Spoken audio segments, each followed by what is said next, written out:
Sir anti Markovnikov. Yes. सो एक और चीज हमने पढ़ा था इसमें, उसको कहते थे anti Markovnikov rule.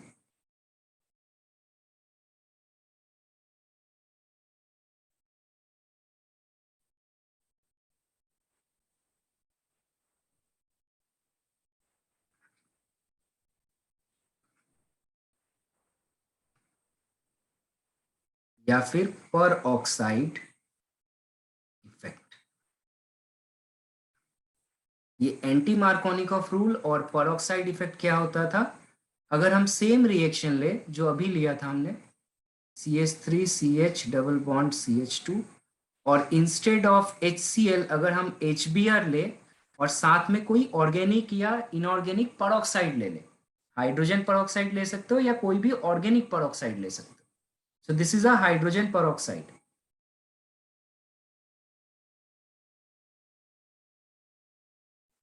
Then what happen, Markovnikov rule से जो बना रहा था उसका उल्टा बनेगा। उल्टा कैसे, अभी अभी हमने क्या देखा था कि मेजर प्रोडक्ट कब हो रहा था, जब इस कार्बन के ऊपर, ये पहले वाले कार्बन के ऊपर यहां पर क्लोरीन आ जा रहा था, लेकिन अब यहां पर हाइड्रोजन आएगा और यहां क्लोरीन जाएगा और यही मेरा मेजर प्रोडक्ट बनेगा। ऐसा तब होगा जब हम HBr ले और साथ में H2O2 ले, hydrogen peroxide. This is called peroxide effect और एंटी मार्कोनिकॉफ रूल।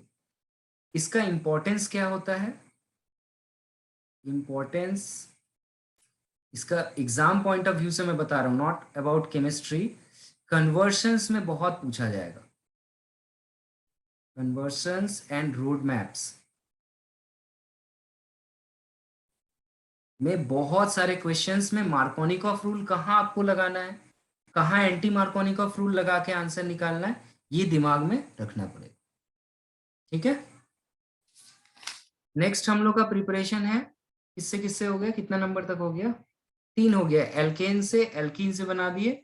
लास्ट जो टाइप है बोर्ड्स के लिए, ये 4 ही इंपॉर्टेंट है, बोर्ड के लिए इतना से काम चल जाता है हमारा। नेक्स्ट जो है 4 नंबर, वो है halogen exchange reaction, halogen exchange reaction.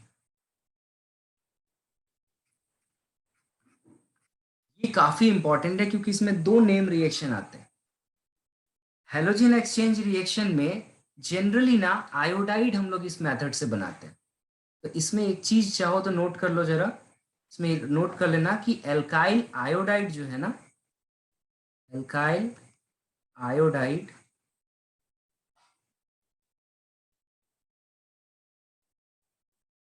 are often prepared by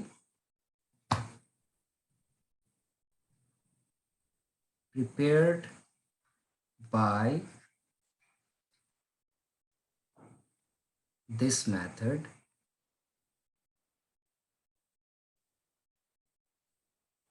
by this method called, नाम याद रखना, फिंकलस्टीन रिएक्शन।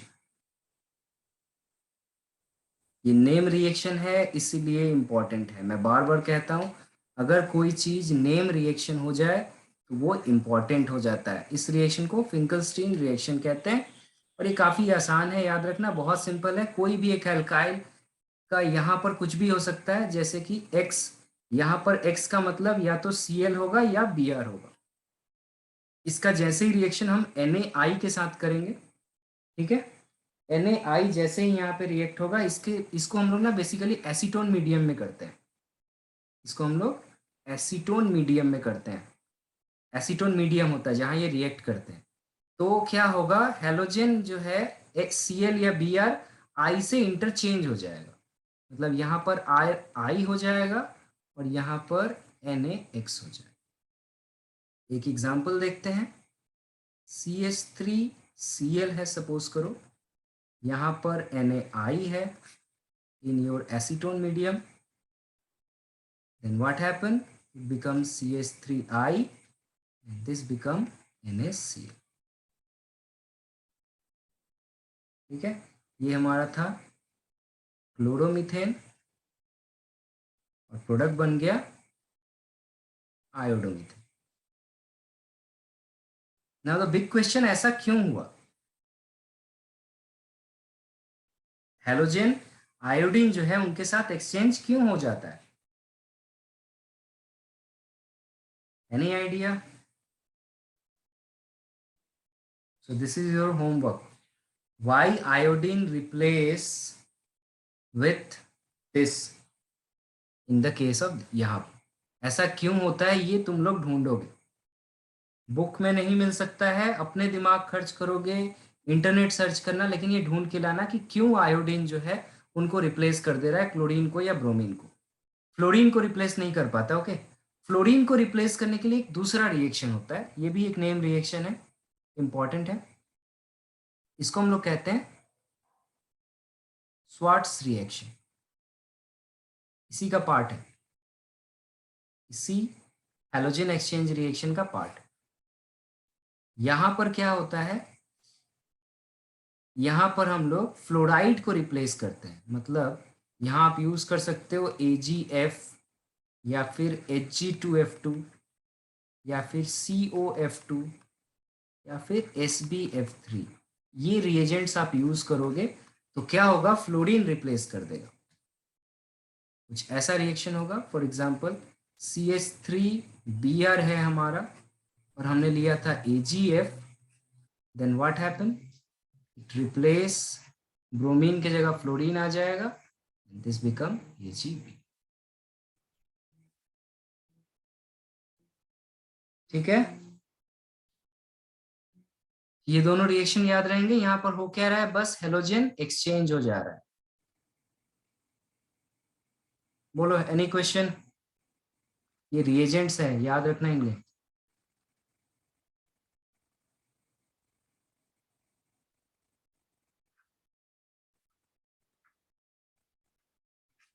ये था all about the preparation of alkenes. इतना अगर आप याद रखते हो तो प्रिपरेशन खत्म। ये सिलेबस के लिए इतना काफी है। मैं नीट के लिए एक और अच्छी चीज जो है वो बता दे रहा हूँ, ये थोड़ा याद रख लो। JE और नीट के लिए ये बोर्ड्स में नहीं है, सिलेबस के बाहर है। इसको हम लोग कहते हैं ना बोरोडाइन हंसडिकर रिएक्शन, ये सिलेबस में नहीं है, बोरोडाइन हंसडिकर रिएक्शन।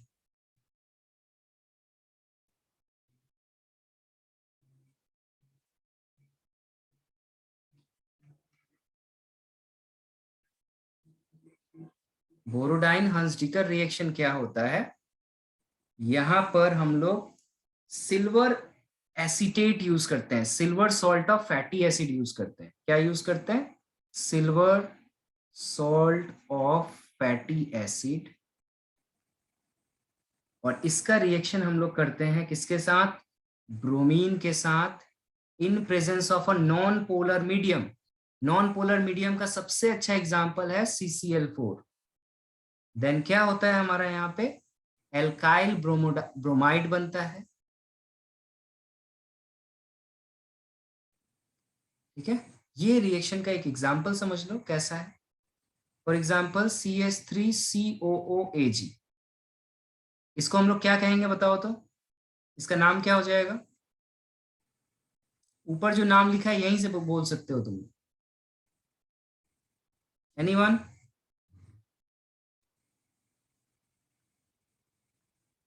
अच्छा, इससे मिलता जुलता कोई एसिड का नाम याद आ रहा है? CH3COOH, कौन सा एसिड कहते थे उसे? Acetic acid.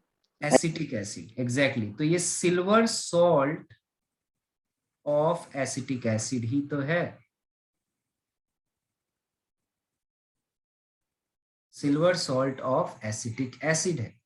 ये ब्रोमीन के साथ रिएक्ट हुआ तो यहां पर क्या होगा, CH3Br बैठ जाएगा, ये पूरा CO जो है कार्बन डाइऑक्साइड बन के यहां से निकल जाएगा और ये Ag इस Br को लेके AgBr बना। इसको यूज करते हैं हम लोग फॉर कॉम्पिटिटिव एग्जामिनेशन, बोर्ड्स में नहीं है पर अच्छा सा रिएक्शन है, याद रख सकते। Is it clear? ये सारे थे प्रिपरेशन ऑफ एल्काइल हैलाइड। जैसे हमने एल्काइल हैलाइड को प्रिपेयर किया, साथ ही साथ हम लोग को एराइल हैलाइड को भी प्रिपरेशन देख लेना चाहिए। चलो एराइल हैलाइड का भी प्रिपरेशन देख लेते हैं साथ ही साथ। सो नेक्स्ट है प्रिपरेशन ऑफ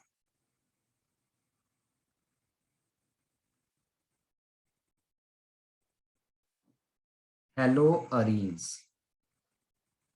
अरीन्स मतलब बेंजीन रिंग वाले। इनको कैसे बनाएंगे हम लोग?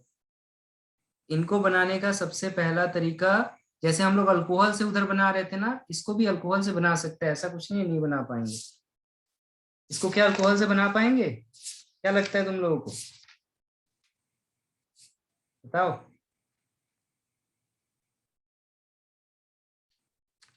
अल्कोहल से बनाने का मतलब क्या? फेनॉल से बनाना। बेंजीन रिंग के ऊपर अगर फेनॉल है, क्या उससे बन पाएगा?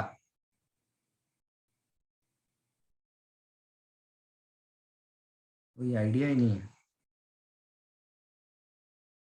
चलो, फ्रॉम फेनॉल,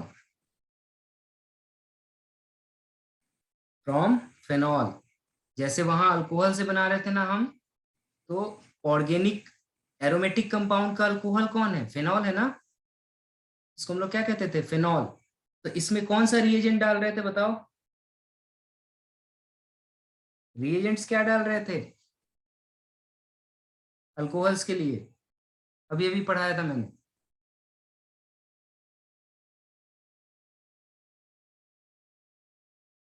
अरे यार, क्या रिएजेंट यूज करते थे? इतना डिटेल में तो पढ़ाया था। PCl3, PCl5, SOCl2, Zn+HCl, कितने सारे रिएजेंट पढ़ाए थे हमने। ठीक है, इसका ईल्ड बहुत कम होता है, लेकिन हम लोग बना सकते हैं PCl3 या PCl5 को यूज करके यहाँ से एराइल हैलाइड बना सकते हैं। सो PCl3 या फिर PCl5 यूज करो, और यहाँ पर सब्स्टिट्यूशन रिएक्शन होगा। ये अल्कोहल का OH हटेगा और यहाँ पर Cl बैठ जाएगा। This become chlorobenzene. ठीक है, इसका ईल्ड बहुत पुअर होता है, बहुत अच्छा तरीके से नहीं बनता है उतना, लेकिन बनाया जा सकता है। क्लियर? पहली चीज समझ में आई? यस और नो? यस। दूसरा जो हम लोग कर सकते थे वो होता है direct halogenation. Direct halogenation, direct halogenation का मतलब जैसे वहां एल्केन से बना रहे थे, यहाँ जो देखो सारे लिंक्ड है, एक पढ़ लोगे तो दूसरा खुद ब खुद आ जाना चाहिए। देखो एरोमेटिक का जो एल्केन होता है, एलिफेटिक का सॉरी, वो एरोमेटिक का क्या बन जाता है हमारा? बेंजीन बन जाता है ना। एलिफेटिक का एल्केन एरोमेटिक का क्या बन जाएगा? बेंजीन बन जाएगा। यही हमने पढ़ा था नोमेनक्लेचर करते वक्त। तो अगर यहाँ पर हम सिंपल सा एक बेंजीन ले लें और इसका डायरेक्ट हैलोजिनेशन करें, डायरेक्ट हैलोजिनेशन कहने का मतलब होता है हम इसमें क्लोरीन या ब्रोमीन या आयोडीन को डाल दें। जैसे चलो क्लोरीन ही डाल दिया हमने, लेकिन वहां पर हम क्या करते थे? सनलाइट के प्रेजेंस में रिएक्शन करते थे, यूवी रे। यहाँ पे ऐसा नहीं होता है, इसको हम लोग डार्क में रिएक्शन करते हैं। इसको हम लोग कैसे करेंगे? डार्क में ही रिएक्शन होना चाहिए, कोई लाइट नहीं होना चाहिए, साथ ही साथ हीट भी नहीं होना चाहिए, लो टेम्परेचर होना चाहिए, और एक कैटलिस्ट डालना पड़ता है। जैसे क्लोरीन है तो FeCl3, ब्रोमीन होगा तो FeBr3। ये रिएजेंट अगर डालोगे तो क्या होगा? एक हाइड्रोजन हटके उसके जगह Cl बैठ जाएगा, और ये बेंजीन टू कन्वर्ट हो जाएगा क्लोरोबेंजीन। सारा रिएक्शन एक दूसरे से मिलता है, ध्यान से देखो, मैं फिर से बता रहा हूं। हम लोग अल्कोहल्स में देखा अल्कोहल से बना, और फिर हमने देखा था ना एल्केन से बना। यहां ध्यान से देखो, वही तो हो रहा है। अल्कोहल OH ग्रुप, एल्केन मतलब सिंपल एल्केन, कार्बन और हाइड्रोजन, बन गया direct halogenation method. Clear up to this? इसी तरीके से हम लोग क्या कर सकते हैं? इलेक्ट्रोफिलिक सब्स्टिट्यूशन रिएक्शन से भी बना सकते हैं। इलेक्ट्रोफिलिक सब्स्टिट्यूशन रिएक्शन से भी बना सकते हैं। नेक्स्ट होगा third, electrophilic substitution reaction.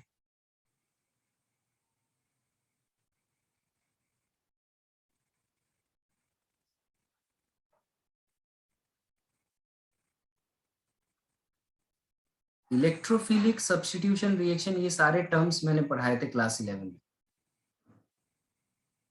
Electrophilic substitution reaction के लिए मैंने बताया था तुम लोगों को कि ऑर्थो और पैरा पोजीशन पे कोई भी चीज अगर अटैक्ट होता है तो उसको हम लोग क्या कहते हैं, इलेक्ट्रोफिलिक और सब्स्टिट्यूशन रिएक्शन। इलेक्ट्रोफिलिक का नाम का मतलब क्या था, इलेक्ट्रॉन लविंग। याद आ रहा है, इलेक्ट्रो मतलब क्या होता था, नेगेटिव, फिलिक मतलब क्या होता था, loving. So negative loving substitution reaction. इसका एक प्रैक्टिकल एग्जांपल ले लो, जैसे कि टॉलुइन पकड़ लिया हमने, जैसे कि है ये टॉलुइन CH3। इसमें हम लोग अगर डाल देते हैं कोई एक halogen in presence of iron as a catalyst and dark condition, then what happen, ortho और पैरा पोजीशन पे ये क्लोरीन जाके बैठ जाए और कुछ नहीं होगा।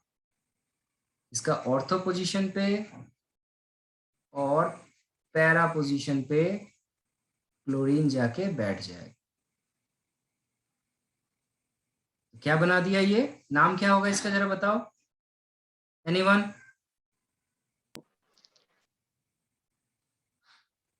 Yes, sir chlorotoluene. Orthochlorotoluene and पैराक्लोरीन।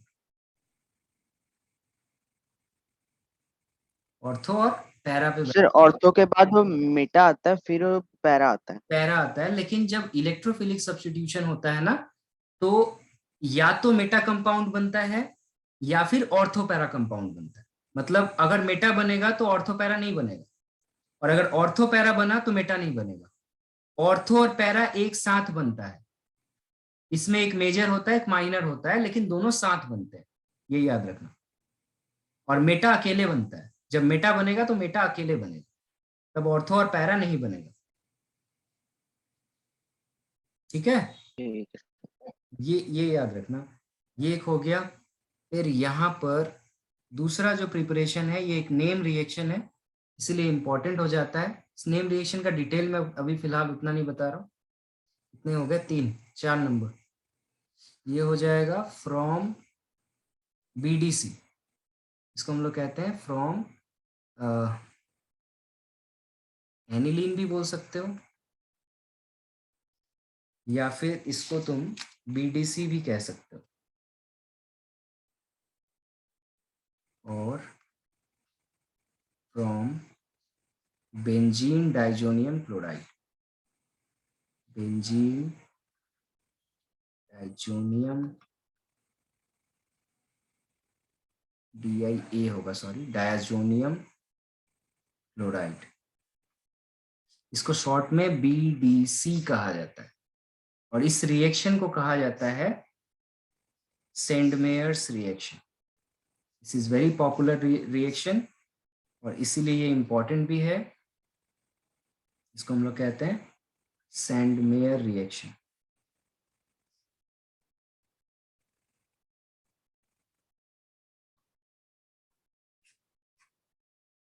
इसमें क्या होता है, ध्यान से देखो। इसमें सबसे पहले एनिलीन लेते हैं हम लोग। एनिलीन का मतलब कुछ नहीं, बेंजीन रिंग के ऊपर एक NH2 बैठा है, इसी को हम लोग एनिलीन कहते हैं। इस एनिलीन के साथ NaNO2 रिएक्ट करेगा। ये काफी फेमस रिएक्शन है। एनिलीन टू BDC कैसे बनता है, इसको याद रख लो, क्योंकि ये बहुत बार रिपीट होगा। NaNO2 यूज करते हैं with some halogen, for example HCl। Temperature को बहुत कम रखते हैं, बहुत कम, मतलब 0 to 5 डिग्री सेल्सियस, इतना कम। तो क्या होता है, ये एनिलीन कन्वर्ट हो जाता है बेंजीन डाइजोनियम क्लोराइड BDC, और इसका फॉर्मूला होता है N2Cl। बुक में देखोगे ना, ऐसे प्लस और माइनस का साइन दे देता है, नहीं दोगे तो भी चलेगा, लेकिन प्लस माइनस का साइन दे दिया जाता है। इसको कहा जाता है बेंजीन डाइजोनियम क्लोराइड, और इसका स्ट्रक्चर कुछ इस तरीके का होता है। बुक में नहीं बना हो सकता है, ये कुछ ऐसा होता है N डबल बॉन्ड NCl। तो यहाँ पर ना ये पॉजिटिव नेगेटिव साइन नहीं दोगे तो भी चलेगा, ठीक है। एग्जाम बुक में ऐसे पॉजिटिव नेगेटिव साइन दे देते हैं। क्या ये रिएक्शन समझ में आया? एक छोटा सा रिएक्शन, रिएजेंट याद रखना, मैं बार बार कह रहा हूँ, काफी फेमस रिएक्शन है और बार बार यूज होता है इंडस्ट्रियल पर्पस में, इसीलिए फेमस है। NaNO2 plus HCl, low temperature 0 to 5 degree Celsius. अब बीडीसी बन गया, अब इससे हम बहुत कुछ बना सकते हैं, बीडीसी से बहुत कुछ बनाया जा सकता है। N2Cl लिया हमने, ये है बीडीसी, बेंजीन डाइजोनियम क्लोराइड। इसमें हम लोग क्या ले लेते हैं, क्यूप्रस क्लोराइड लेते हैं, ओके। Cu2Cl2, Cu2Cl2, ये क्या करेगा, हमारा पूरा NaCl को हटाकर वहां पर Cl बैठ जाएगा और नाइट्रोजन गैस मेरा बाई प्रोडक्ट के तौर पे यहां से निकल जाए। So it is a two-step process, Sandmeyer's reaction. First step में aniline is converted into BDC, benzene diazonium chloride. In the second step, benzene diazonium chloride react with cuprous chloride and it form chlorobenzene.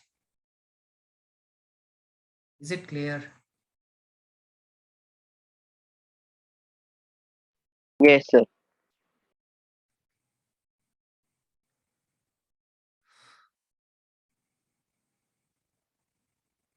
तो ये एक simple सा reaction था।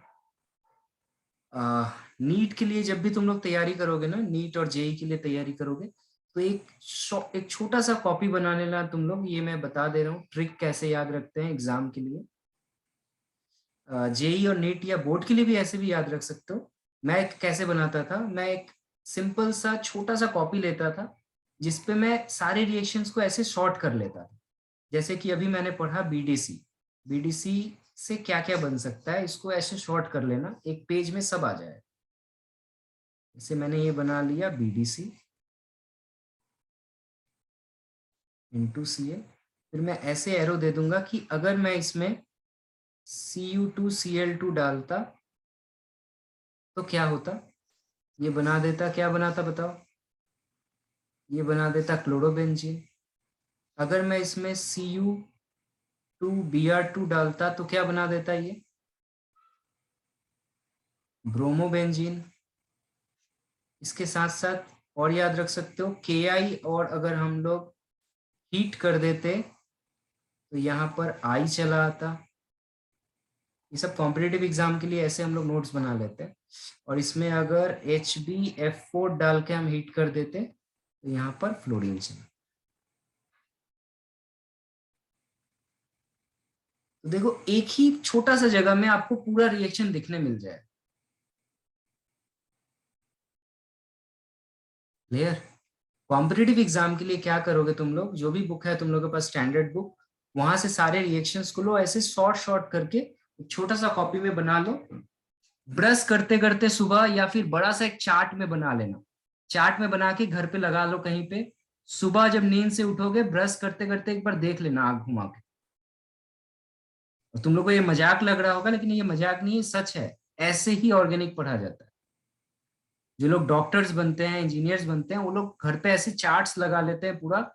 सुबह उठ के देखोगे ऐसे अचानक से कुछ ढूंढ रहे हो, आंख पड़ जाएगा, दिखेगा अच्छा ये होता था रिएक्शन, और ये सारी बातें याद हो जाएंगी। ठीक है, आज ही इसको अप्लाई करो। एक चार्ट Okay, sir. लेके आना, एक बड़ा सा चार्ट पेपर, और उसमें जो जो अभी रिएक्शंस पढ़ रहे हो वो लिखते जाना छोटा छोटा करके, कि दूर से कहीं तुम्हें दिखे, ब्रश करते वक्त, नींद से उठते वक्त, कभी भी कंप्यूटर पे बैठे वक्त, गेम खेलते वक्त, ये दिखना चाहिए और याद हो जाना चाहिए। हाँ। सो ये कुछ प्रिपरेशन का टाइप था, और कुछ है क्या? नहीं, ये था सारा प्रिपरेशन, और अल्काइल हैलाइड का सारा प्रिपरेशन खत्म। फिजिकल प्रॉपर्टी से क्वेश्चन आज हम लोग क्लास यहीं खत्म करेंगे। फिजिकल प्रॉपर्टी का क्वेश्चन और केमिकल प्रॉपर्टी का क्वेश्चन हम लोग खत्म कर देंगे नेक्स्ट क्लास में। एनी क्वेश्चंस सो फार? सर आप इसका नोट्स भेज दीजिएगा ना अभी। ठीक है, ये जहाँ तक भी मैंने पढ़ाया है वो भेज देता और सर अगर हो सके तो अगर आपके पास कार्बोहाइड्रेट्स का सिर्फ सिर्फ कार्बोहाइड्रेट्स का भी नोट्स लिखा है तो वो भी भेज दीजिएगा, क्योंकि वो भी आ रहा है। हूँ। कार्बोहाइड्रेट्स, अच्छा कार्बोहाइड्रेट्स ना, ठीक है, कार्बोहाइड्रेट्स का मेरा सिर्फ कार्बोहाइड्रेट। देख लेता हूँ है कि नहीं, नहीं तो मेरे पास एक अच्छा नोट्स है, मैं वो भेज दूंगा।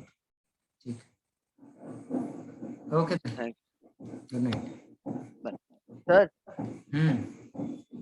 सर फ्राइडे आप वो क्या बोलते हैं, फिजिक्स का वो लास्ट चैप्टर था ना पोटेंशियल वाला, इलेक्ट्रोस्टैटिक्स का, हम्म। इलेक्ट्रिक पोटेंशियल एंड डायरेक्ट, उसका एक बार हम्म। रिवीजन करा सकते हैं सर। अच्छा, उसमें प्रॉब्लम हो रहा है, क्या प्रॉब्लम हो रहा है, न्यूमेरिकल में या थ्योरी में, क्या रिवीजन करना है? कैपेसिटर्स एंड डाइलेक्ट्रिक्स में, मतलब कि उसमें बस एक बार आप ऊपर ऊपर से वापस करा दीजिए ना सर, क्योंकि वो याद करने में थोड़ा प्रॉब्लम हो रहा है वो सब समझने में। बाकी तो तीनों चैप्टर हो जाएगा, मेरे से दो हो भी गया, मैं थर्ड चैप्टर में हूँ अभी याद कर रहा हूँ, तो इसलिए।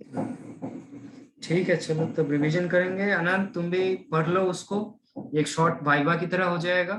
ठीक है, जो जो डाउट्स होगा तुम लोग पूछ सकते हो फुल रिवीजन के तौर पे।